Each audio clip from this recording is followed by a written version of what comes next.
But perhaps the most common is that we will identify a country that has resources our corporations covet, like oil, and then arrange a huge loan to that country from the World Bank or one of its sister organizations.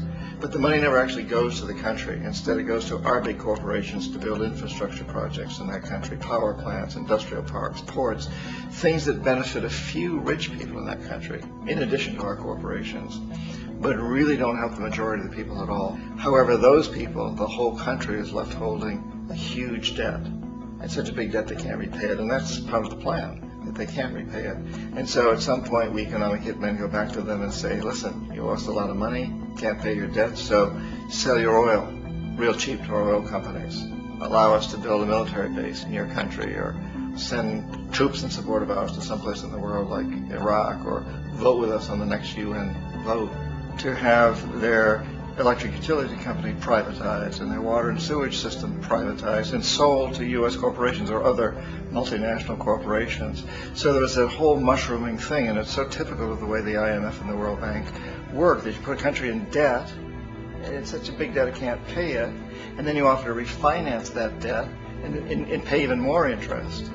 And you demand this quid pro quo, which you call a conditionality or good governance, which means basically that they've got to sell off their resources, including many of their social services, their utility companies, their school systems sometimes, their penal systems, their insurance systems, to foreign corporations.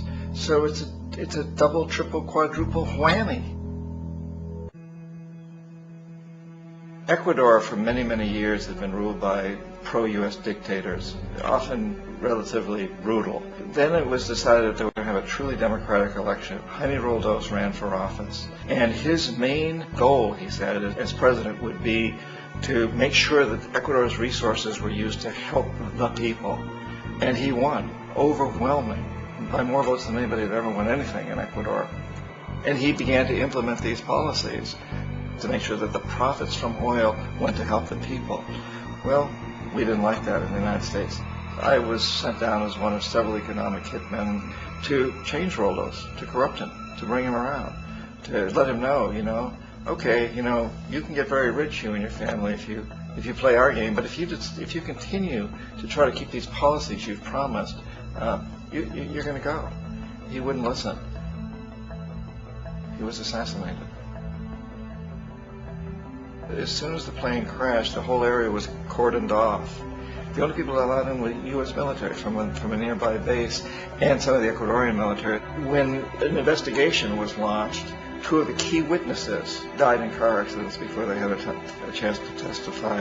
A lot of very, very strange things that went on around the assassination of Jaime Roldos.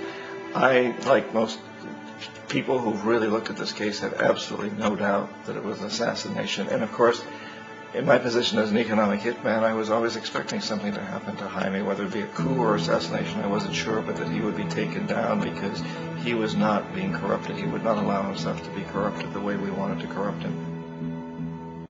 And in that way, we've really created an empire, but we've done it very, very subtly.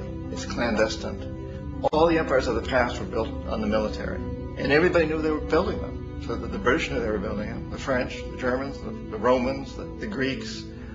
And they were proud of it, and they always had some excuse, like spreading civilization, spreading some religion, something like that. But they knew they were doing it. We don't. The majority of the people in the United States have no idea that we're living off the benefits of a clandestine empire, that today there's more slavery in the world than ever before. And in a way, our government is invisible a lot of the time, and its policies are carried out by our corporations on one level or another. And then again, the policies of the government are basically forged by the corporatocracy and then presented to the government. They become government policy. So it's an incredibly cozy relationship. This isn't a conspiracy theory type of thing. These people don't have to get together and plot to do things. They all basically work under one primary assumption, and that is that they must maximize profits regardless of the social and environmental costs.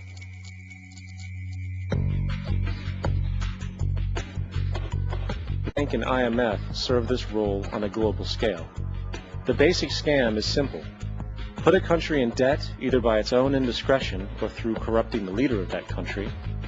Then impose conditionalities or structural adjustment policies, often consisting of the following. Currency devaluation. When the value of a currency drops, so does everything valued in it.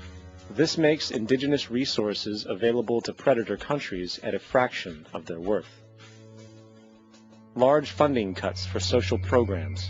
These usually include education and healthcare, compromising the well-being and integrity of the society, leaving the public vulnerable to exploitation. Privatization of state-owned enterprises.